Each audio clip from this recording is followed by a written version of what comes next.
Hello, kumusta? Mga karilmit, alam nyo naman, pag ganitong hawak-hawak kong cellphone, magtuturo na naman ako. Ang pag-usapan natin, napaka-importante ito mga kaibigan ha.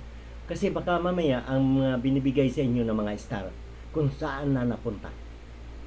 Mayroon na ba kayong ganito? Ayan po, may payout na dapat at naka-hold on ang lahat ng ating. Ayan, nakabukod naman yan. Kung sa star, nandyan din. At saka yung sa yung ads on rail po nandito. Bukod-bukod po yan. Yun po. Kung wala kayong payout, baka mamaya hindi pa kayo naka-sit up.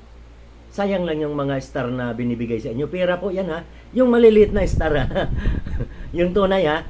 May star naman kasi na katuwaan lang yung malaki. Ha? Dapat dito naka-hold on po yan. Oh. Kikita nyo. Ayan, ayan. Buwan-buwan po, nandyan po. Si Mita, tapat po siya sa atin. Dito sa atin siguro na tama ang ginagawa. Kasi pag demonetize ka, wala kang payout. Tatandaan mo yan, wala kang payout. Ha? Yun.